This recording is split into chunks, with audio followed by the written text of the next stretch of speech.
Halo selamat pagi pemirsa, bagaimana kabar Anda pagi ini? Menemani awal hari Anda, tim redaksi kami telah menyiapkan beragam informasi terpilih. Bersama saya Sabrina Hasila, berikut buletin Anyus Pagi selengkapnya.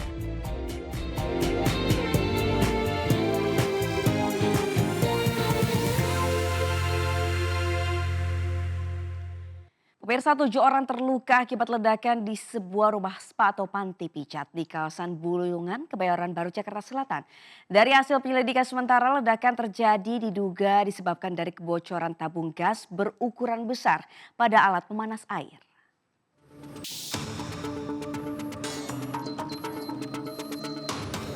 Satuan penjinak bom dari Gegana Polri melakukan penyisiran dan olah TKP di tempat terjadinya ledakan di rumah spa di kawasan Bulungan, Kebayoran Baru, Jakarta Selatan.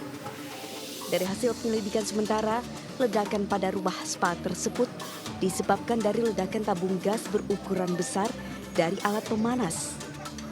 Selain menghancurkan sejumlah fasilitas gedung, ledakan juga membuat 7 orang mengalami luka, yang mana 4 di antara apa itu mandi ya, sauna.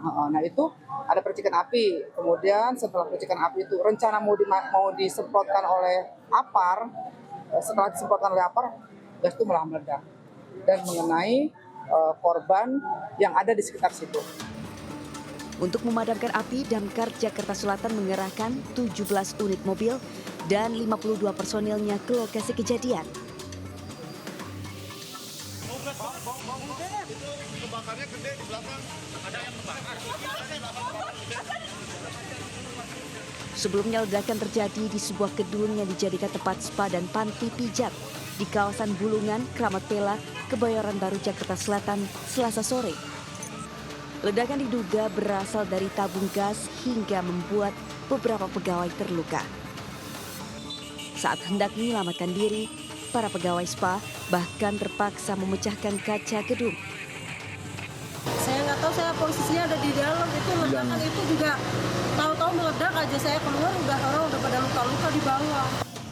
Sejumlah saksi mengaku hanya mendengar suara ledakan yang disusul dengan kepulan asap sambil mencium aroma gas yang menyengat.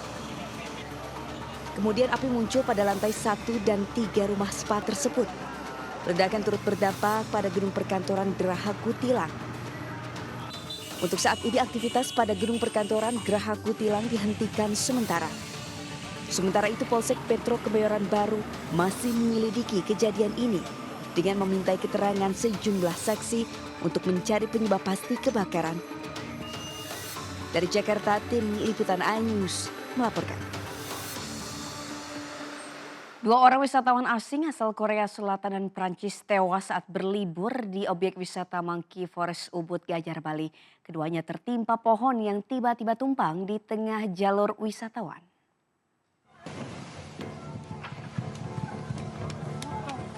Suasana tenang di objek wisata Monkey Forest Ubud, Gianyar, Bali tiba-tiba gempar saat terdengar suara gemeretak batang pohon yang patah.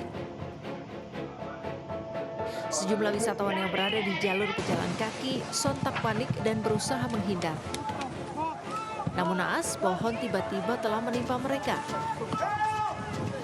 Akibat insiden ini, total 3 orang wisatawan asing dilaporkan tertimpa pohon tumbang, di mana 2 diantaranya meninggal dunia.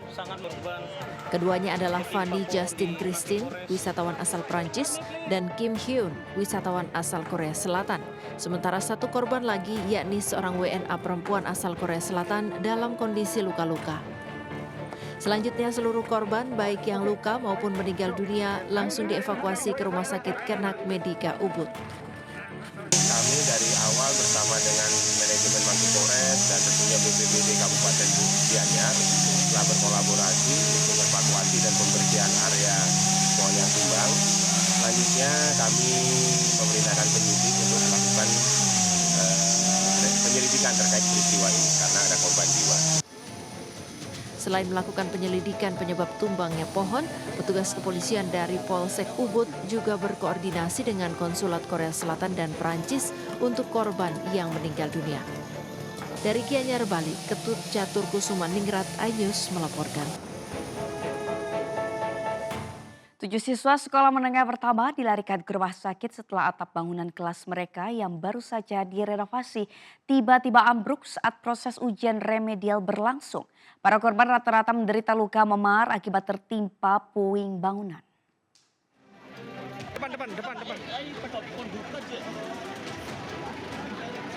Kepanikan terjadi saat 7 siswa kelas 9 Sekolah Menengah Pertama Negeri 1 Talun, Kabupaten Cirebon menjadi korban ambruknya atap kelas.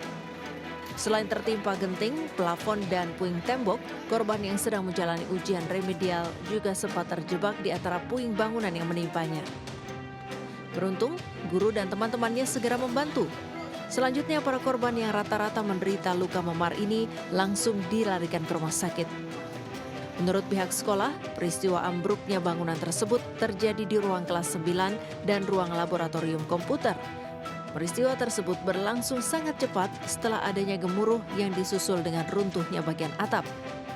Padahal atap bangunan tersebut baru saja direnovasi pada tahun 2021 lalu. Diduga ambruknya bangunan tersebut akibat tak kuat menahan hujan deras yang terjadi sejak beberapa hari terakhir. Di kronologisnya jam 8.15 itu tiba-tiba suara padahal tidak ada angin, tidak ada apa. Semua guru keluar dari ini, dikiranya satu ruangan, katanya 2 ruangan. Kalau di sana kan hanya komputer ya, pas di sini di 9I ada anak-anak sekitar antara 10-an lebih. Saat ini 2 ruang kelas yang ambruk telah diamankan dengan garis polisi. Sedangkan 7 korban terluka akibat kejadian ini masih menjalani perawatan intensif di rumah sakit dan puskesmas. Dari Cirebon, Jawa Barat, To Iskandar, iNews melaporkan. Sebuah bangunan sekolah di Kabupaten Cilacap terendam banjir lebih dari sepekan. Para siswa terpaksa menjalani ujian semester dengan kondisi berdesakan di rumah warga.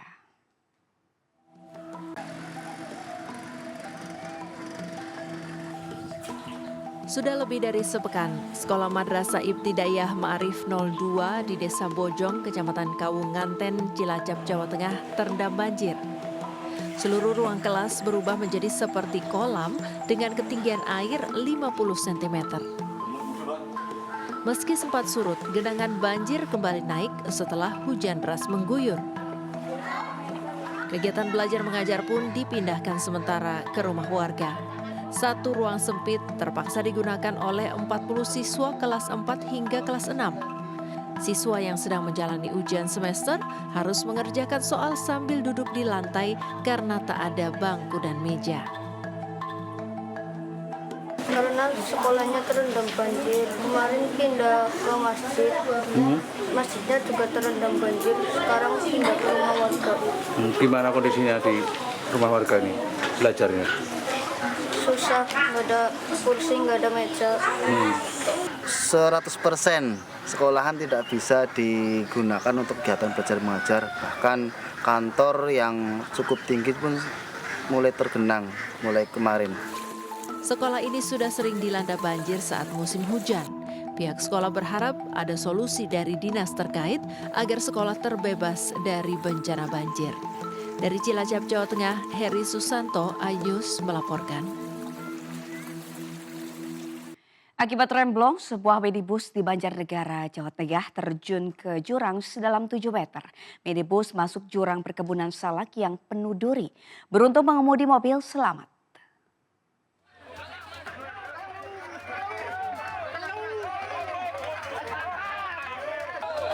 Sebuah minibus terjun ke jurang sedalam 7 meter karena remblong.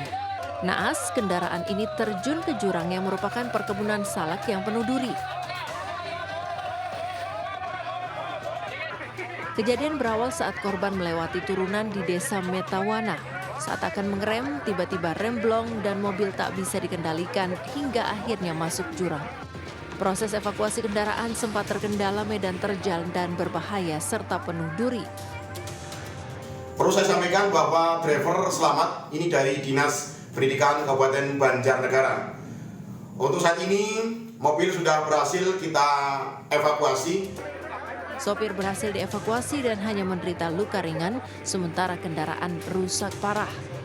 Tim SAR mengimbau pengendara yang melintasi jalur pegunungan utara Banjarnegara untuk ekstra hati-hati dan memeriksa kondisi kendaraan karena medan yang ekstrem. Dari Banjarnegara, Jawa Tengah, Nurdin Fauzi, iNews melaporkan. Pemirsa, diduga mencuri celana dalam milik warga. Seorang bocah laki-laki di Boyolali, Jawa Tengah dianiaya secara bersama-sama oleh belasan warga. Akibatnya korban yang masih di bawah umur tersebut mengalami sejumlah luka di kepala dan tubuhnya. Bocah warga Wonosegoro, Boyolali, Jawa Tengah ini masih terlihat trauma saat dikunjungi di rumahnya. Ia pun harus mengerjakan tes susulan di kamar usai dianiaya secara beramai-ramai oleh belasan warga setempat. Menurut ayah korban, kasus bermula saat ia ditelepon oleh ketua RT untuk segera pulang dari Jakarta dan membawa korban keluar dari desa. Setiba di rumah, ayah korban diberitahu bahwa putranya diduga mencuri celana dalam.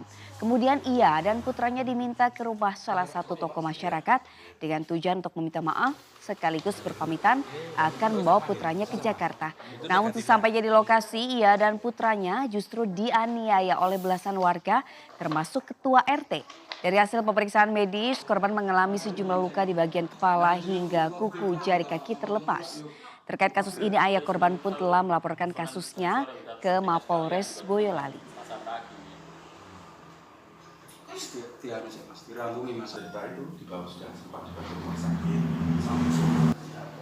Pemirsa, jajaran Kantor Komunikasi Kepresidenan atau PCO meninjau uji coba program makan bergizi gratis di Bogor, Jawa Barat. Terdapat 3.000 lebih porsi makanan yang dibagikan kepada belasan sekolah dari jenjang TK, SD, SMP hingga SMA.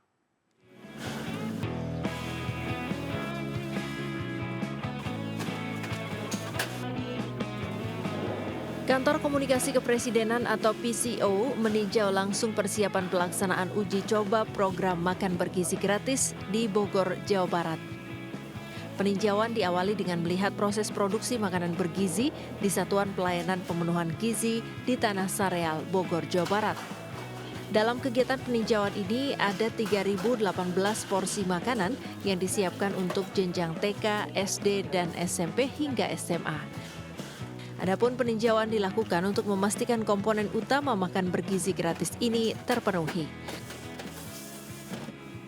Makan bergizi gratis ini memberdayakan ekonomi lokal karena pembelian bahan dari peternak, pedagang, pekebun, petani setempat gitu. Setiap unit Satuan Pelayanan Pemenuhan Gizi mempunyai 51 personil dapur dan bagian kotor yang menyiapkan makanan bergizi dari bahan baku segar setiap harinya. Dengan adanya program ini kita bisa membantu pemerintah untuk mewujudkan Indonesia Emas dengan menghasilkan generasi-generasi muda yang berkualitas dan berkapasitas. Program makan bergizi gratis akan segera direalisasikan pada awal tahun 2025 dengan harapan bisa memenuhi gizi untuk masyarakat yang membutuhkan. Dari Bogor, Jawa Barat, Dias Triawan, iNews melaporkan. Kebakaran hebat melanda area permukiman warga di Jalan Kemayoran Gempol, Kemayoran, Jakarta Pusat. Jangan kemana-mana, Buletin iNews Pagi kembali sesaat lagi.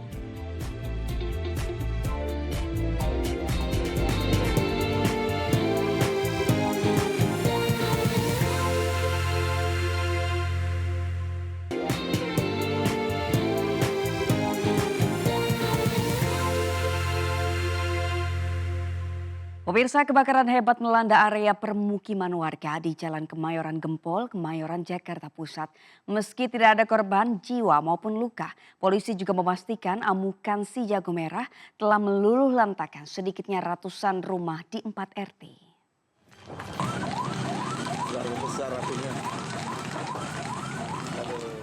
Api berkobar hebat di permukiman padat penduduk di Jalan Kemayoran Gempol, Kebon Kosong, Kemayoran, Jakarta Pusat. Kencangnya tiupan angin serta banyaknya material yang mudah terbakar membuat amukan si jago merah kian tidak terkendali. Dalam waktu singkat, api telah melahap ratusan rumah di kawasan tersebut dan membuat warga panik.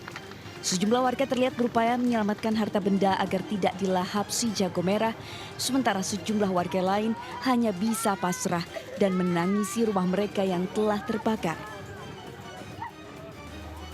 Api baru bisa dipadamkan setelah 16 unit mobil damkar dikerahkan ke lokasi. Saya nggak tahu, Pak, dari rumah belakang. Tiba-tiba api gede. Rumah ibu kan, rumah ibu. Setelah upaya pemadaman selesai, petugas identifikasi Polres Metro Jakarta Pusat diterjunkan ke lokasi kebakaran. Olah TKP dilakukan petugas mulai dari awal titik api terlihat hingga ke area sekeliling.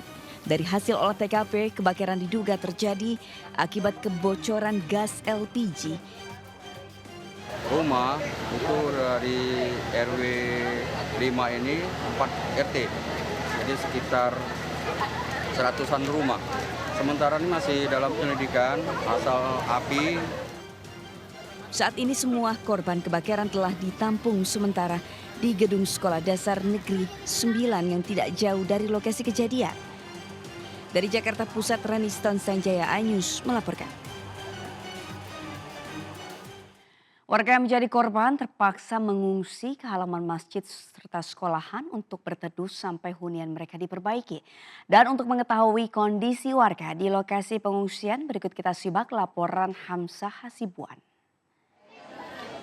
Ya pemirsa, kebakaran yang terjadi di Kelurahan Kebon Kosong, Kemayoran, Jakarta Pusat ini menghanguskan puluhan rumah warga. Para warga yang terdampak rumahnya ini terpaksa mengungsi ke beberapa titik yang disediakan oleh warga sekitar. Yang pertama yaitu ada di Masjid Jami Al-Ihsan dan kemudian ada juga di SDN 09 Kebon Kosong. Saat ini saya sedang berada di salah satu tempat pengungsian sementara bagi para warga yang terdampak yaitu Masjid Jami Al-Ihsan. Menurut penuturan para warga di sini, warga masih membutuhkan banyak bantuan karena sejak siang tadi hanya ada beberapa bantuan yang masuk, hanya sedikit bantuan yang masuk. Warga masih memiliki banyak kebutuhan seperti makanan dan juga pakaian. Selain itu, warga juga menuturkan bahwa kebutuhan yang paling dibutuhkan adalah untuk balita dan para lansia. Dari Jakarta, Hamzah Hasibuan, Sadu Santo, iNews melaporkan. Pemirsa, hasil rekapitulasi KPU Jawa Timur menyatakan pasangan calon gubernur dan wakil gubernur Jawa Timur Hovifah Emil unggul atas dua paslon lain. Hovifah Emil mendapatkan 12 juta suara dari total 20 juta suara sah.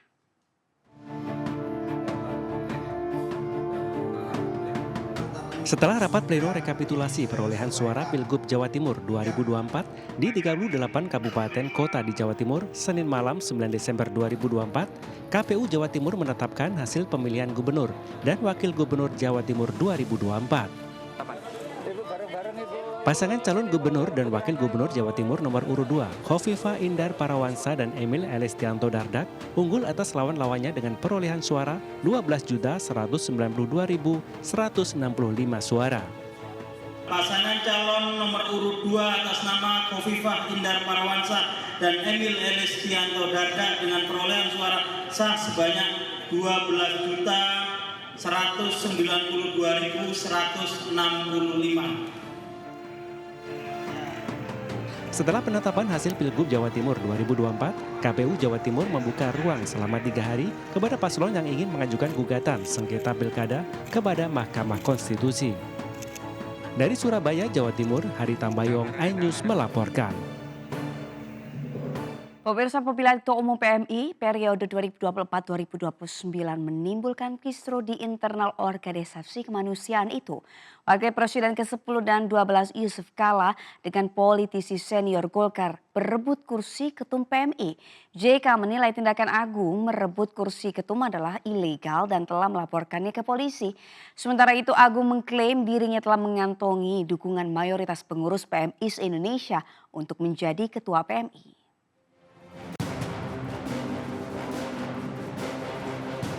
Kisruh perebutan kursi Ketua Palang Merah Indonesia PMI 2024-2029 berbuntut panjang. Petahana Ketua Umum PMI Yusuf Kala melaporkan Agung Laksono ke polisi karena menggelar munas tandingan serta memilih Agung sebagai Ketua PMI. JK menyebut tindakan Agung merebut kursi Ketua Umum PMI adalah tindakan ilegal. JK juga menyebut langkah Agung itu sebagai bentuk pengkhianatan organisasi PMI dan berbahaya buat kemanusiaan. Tak hanya itu, JK juga menyebut sejumlah oknum yang mendukung Agung Laksono telah dipecat dari PMI. Itu ilegal dan pengkhianatan. Kedua, itu kebiasaan Pak Agung Laksono. Dia pecah Golkar, dia bikin tandingan Kosgoro. Itu memang hobinya. Tapi itu kita harus lawan karena dia berbahaya untuk kemanusiaan. Dan PMI hanya ada boleh satu dalam suatu negara, dia boleh dua. Jadi kita sudah lapor ke polisi. Sementara itu, Agung Laksono mengklaim dirinya yang terpilih jadi Ketua PMI periode 2024-2029 sudah berdasarkan aklamasi dalam Munas Tandingan PMI. Kita itu agak mundur dulu, misalnya di anggaran dasar anggaran rumah tangga. Itu dibatasi masa jabatan itu 2 kali. 2 kali ada, tiba-tiba hilang. Dihilangkan sehingga ini tentu tidak memberikan edukasi kepada publik. Agung mengklaim dirinya telah mengantongi dukungan mayoritas pengurus PMI se-Indonesia. Tim Liputan iNews melaporkan. Komisi Pemberantasan Korupsi (KPK) kembali menarik perhatian publik dengan mengadakan lelang barang mewah hasil rampasan dari kasus korupsi. Dan untuk lebih jelas, kita simak laporan reporter Nisa Sahib dari Gedung KPK Jakarta. Pemirsa, Komisi Pemberantasan Korupsi atau KPK menggelar barang lelang dari hasil rampasan beberapa kasus korupsi, dan ini adalah dalam rangka Hari Anti Korupsi Sedunia atau Hakordia. Dan KPK ini menggelar pelelangan dari berbagai macam jenis barang seperti yang bisa dilihat di dalam gedung KPK ini. Ada motor sport atau kendaraan roda 2 milik dari terdakwa Rafael Alun Trisambodo dengan nilai wajar senilai 390 juta rupiah. Selanjutnya di sampingnya masih ada kendaraan roda 2 dan juga ada beberapa tas bermerek internasional, dan juga di luar gedung KPK ada beberapa kendaraan roda 4. Selain itu yang tak ada di sini ada perhiasan, logam mulia dan juga barang elektronik. KPK juga tak lupa ikut melelang barang tak bergerak seperti bangunan dan juga tanah. Mayoritas barang-barang ini adalah milik dari Rafael Alun Trisambodo, ex pegawai Kementerian Keuangan, dan juga beberapa lainnya dari Abdul Latif dan juga Eko Darmanto. Dan dalam pelaksanaan Hakordia 2024 ini lelang dilakukan dengan sistem penawaran terbuka sehingga masyarakat bisa berpartisipasi dan memperoleh barang dengan harga kompetitif. Dari Jakarta, Nisa Sahib, Novan Dwi Kusuma, iNews melaporkan. Pemirsa, bagi Anda yang penggemar kuliner pedas, di Lumajang, Jawa Timur ada iga sapi mercon yang dibalut bumbu rempah dan 70 cabai rawit. Bagaimana kelezatan kuliner satu ini? Berikut liputannya untuk Anda.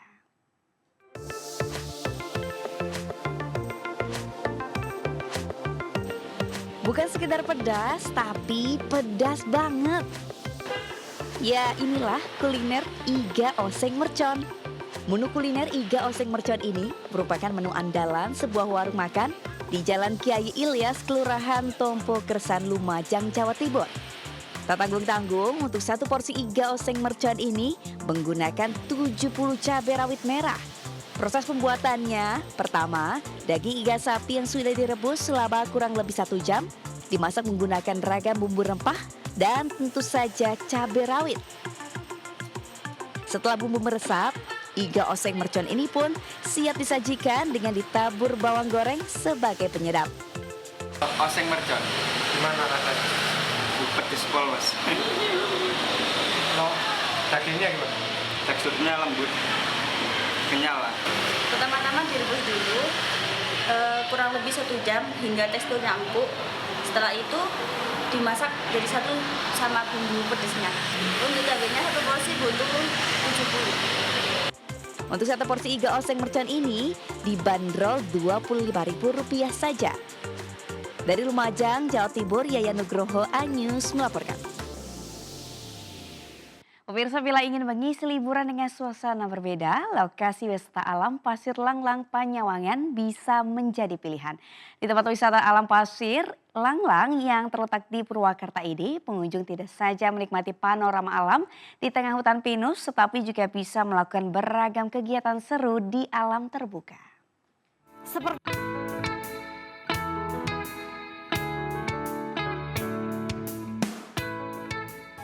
23 km dari pusat kota Purwakarta, saya menghirup segarnya udara di tengah pohon pinus. Sepertinya berjalan-jalan dan bermalam di sini menarik pemirsa. Ikuti perjalanan saya yuk. Purwakarta diam-diam menyimpan pesona alam yang indah dan hawa yang menyejukkan. Coba melangkah lebih jauh ke arah timur, semilir udara segar akan berhembus dari balik ratusan pohon pinus yang menjulang di kawasan wisata perhutani Bandung Utara, yakni wisata alam Pasir Langlang. Di tempat inilah orang-orang memilih singgah untuk menghabiskan waktu senggang dan melepas penat. Beragam kegiatan luar ruangan yang dapat dilakukan mulai dari berjalan-jalan di jembatan gantung, bersantai di hammock, flying fox, hingga berkemah. Nah, pemirsa, saya akan mencoba salah satu aktivitas outdoor yang bisa dilakukan di sini, yaitu flying fox. Wow, tinggi banget.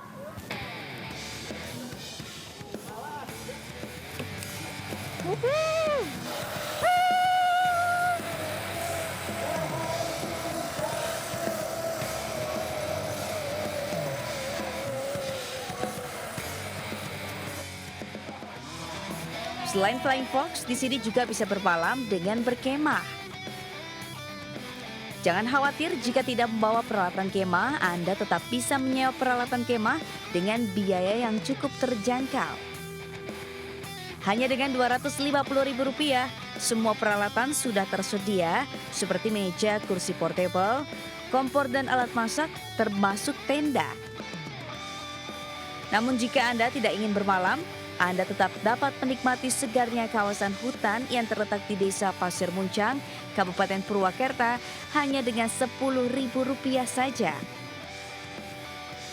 Dibuka setiap hari mulai pukul 8 pagi hingga 5 sore, wisata alam Pasir Langlang akan meninggalkan memori yang melekat di benak. Dari Purwakarta, Jawa Barat, Tim Liputan A-News melaporkan.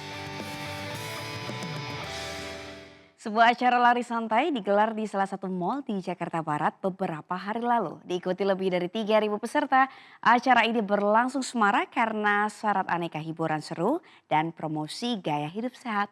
Yuk intip liputannya.